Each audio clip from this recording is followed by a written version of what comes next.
Antifa is a Marxist movement. Black Lives Matter is a Marxist movement. So also are many of the other lesser known but highly effective radical anarchist movements sweeping across America. Refuse fascism by any means necessary, occupy and shut down DC, so on and so on. Admittedly, most of the people who join these groups have no idea of what they're getting themselves into and couldn't explain the difference between a Marxist, a communist, a socialist, or a fascist if their weekly unemployment checks depended on it.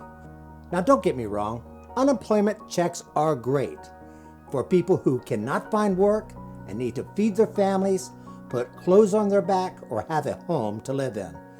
But to receive unemployment checks so you have time to burn down the very American system that is paying you, well, no taxpayer should have to pay for you to engage in a Marxist overthrow of our government. The accusation that Black Lives Matter is a Marxist organization is not a characterization of this group.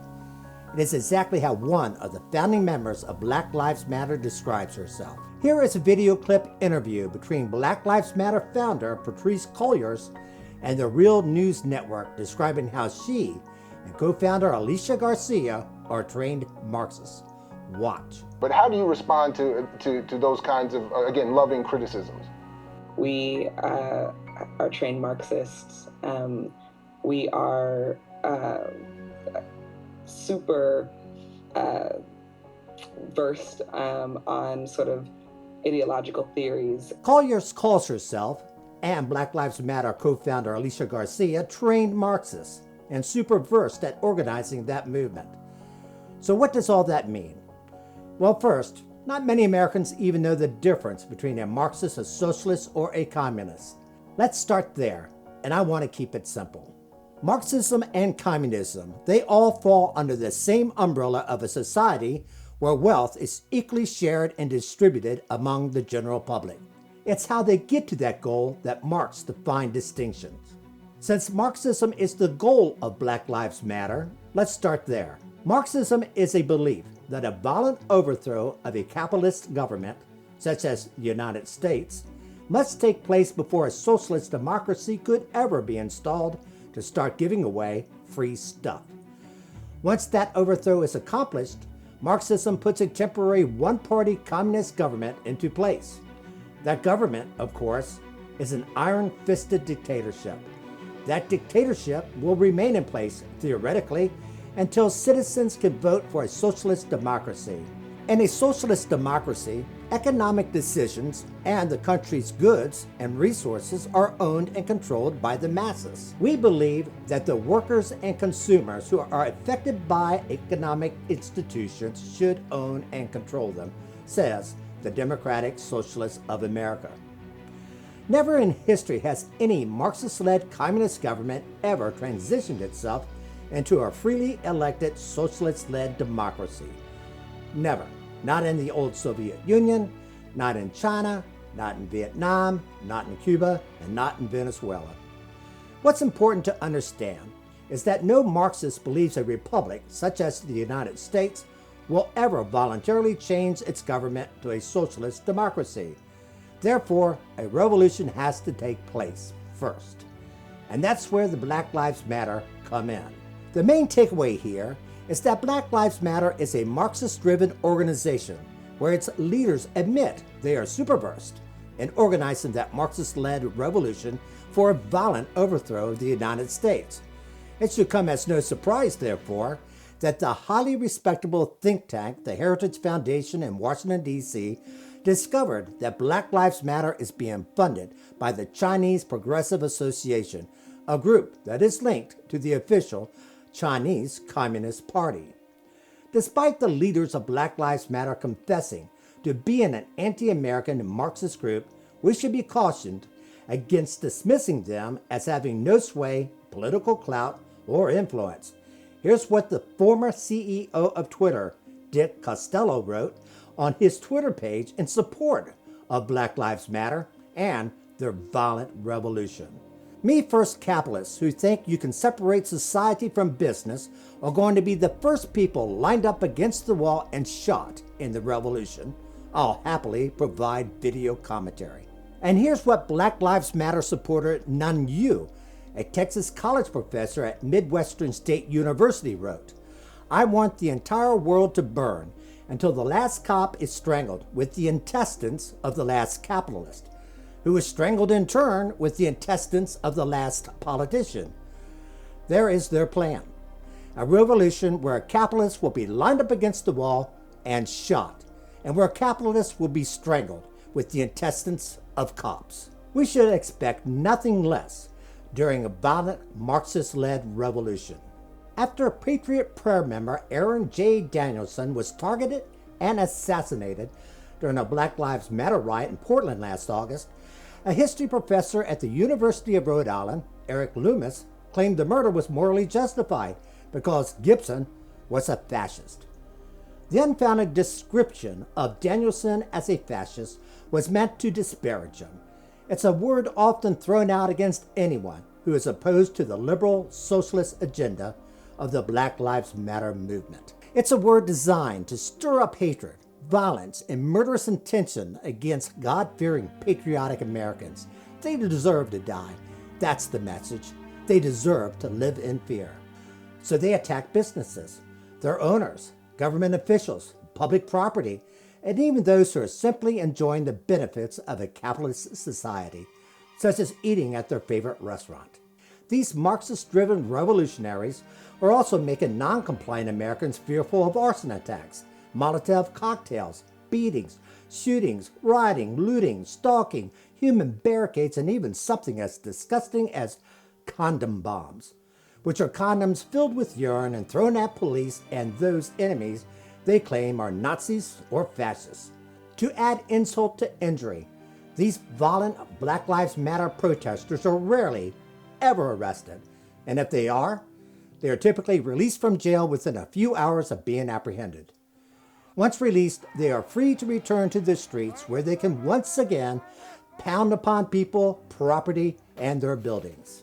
Just one example of that catch and release policy is the contemptible case of 48-year-old Michael Forrest Reinhold and his shooting death of Patriot Prayer member Aaron J. Danielson. Mr. Reinhold had stalked Patriot Prayer member Aaron J. Danielson in Portland before shooting him in the chest,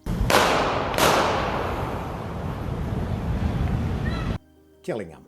But nearly 2 months prior to the murder of Danielson, Reinhold had been arrested at a Black Lives Matter protest for possessing a loaded gun, resisting arrest, and interfering with police. Sadly, and for no explained reasoning whatsoever, all charges were dropped against Reinhold, and he spent absolutely no time in jail. This freed him so that 55 days later, Reinhold could stalk Danielson during a Trump 2020 cruise rally and assassinate him.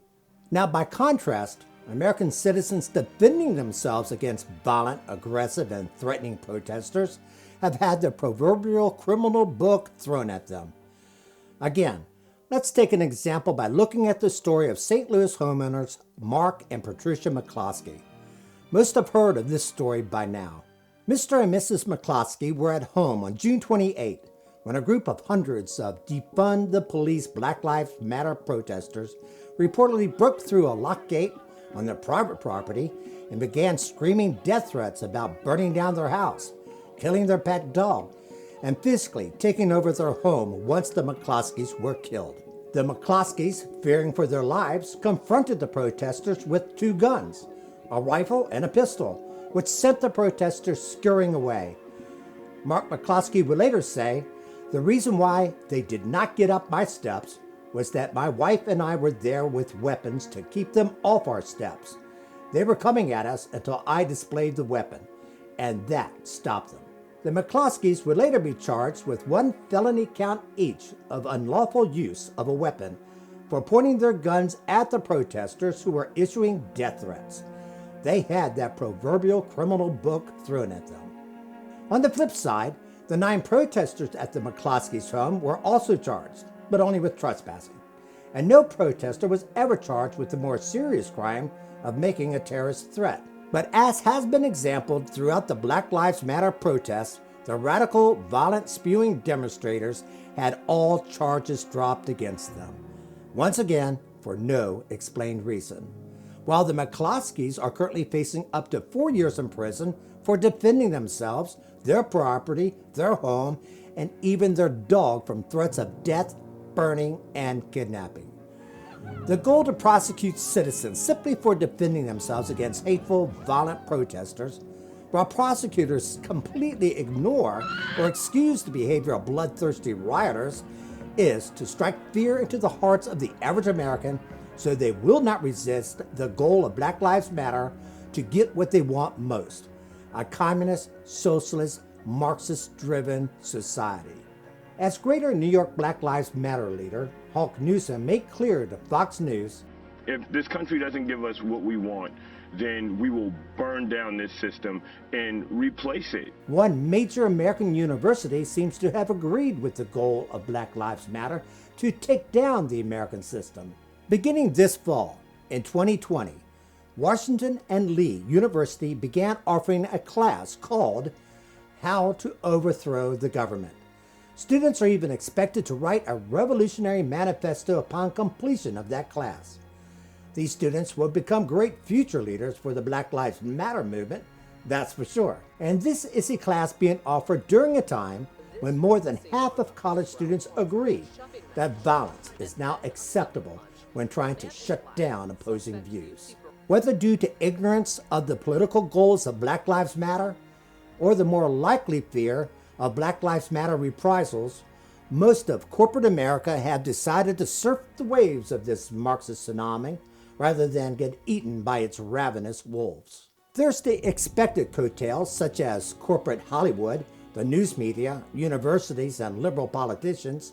They all jump quickly on the Black Lives Matter bandwagon. Then there are the slightly less surprising Black Lives Matter endorsements of Amazon, American Airlines, Mattel, Nike, to name but just a few. But there have been some real shockers such as the Southern Baptist Convention, Dolly Parton, the CEO of Chick-fil-A, Dan Cathy, Pope Francis, and a Christian evangelical college InterVarsity. And last but not least, Barbie. Yes, the Barbie doll. So let's take a brief look at what these corporations, individuals, and organizations are so gleefully offering their credibility to. Publicly, these rioters are almost always described as protesters against police brutality, with the goal to eventually defund or abolish the police and their departments. But in actuality, these revolutionary riots serve but one purpose: to prop up the Marxist ideology to get free stuff. Take a listen to Congresswoman Alexandria Ocasio-Cortez defending looting and rioting as a means to redistribute wealth to the poor. Maybe this has to do with the fact that people aren't paying their rent and are scared to pay their rent. And so they go out and they need to feed their child and they don't have money. So you maybe have to, they're put in a position where they feel like they either need to shoplift some bread or go hungry that night. What Alexandria Ocasio-Cortez is arguing for, quite clearly, is a Marxist revolution to take down capitalism and replace it with communism. It's that clear and simple. While most Americans would be appalled, simply appalled at such justification for looting, that message to loot, destroy, and burn to promote Marxism has now gone mainstream.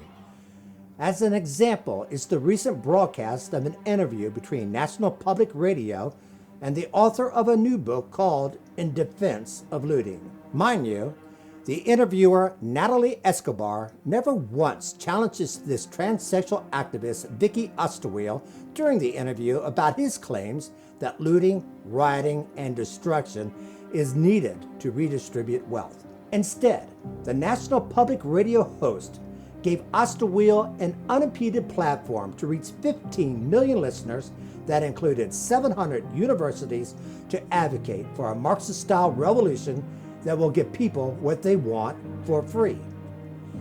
Here are some of the statements he made during that late August interview. Looting means people will not have to work for a boss in order to buy things. Looting attacks the history of whiteness and white supremacy. Looting strikes at the heart of property of whiteness and the police. One thing about looting is it freaks people out. It sure does, Mr. or Mrs. Osterwheel, and so do you. As outrageous as these statements are, that injury was added to insult because American tax dollars, capitalist tax dollars, mind you, help fund this NPR broadcast. The words Black Lives Matter is without question a moral truism. Of course, Black Lives Matter, as do all lives, including the lives of the unborn. But the organization calling itself Black Lives Matter lack any moral truth. The stark, frightening images of buildings being burned into ashes, people being violated, cars being incinerated, cops being bloodied, historical landmarks being destroyed. Those alone should be all the inconvenient truth needed to tell Americans they are witnessing a revolution to flip America from being a land of the free to a land of collectivism, socialism, Marxism, and Bolshevism. The rallying cry for Marxism is unite. The rallying cry for America has always been, and should forever remain, give me liberty or give me death.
Damn, dude, look at that cop car!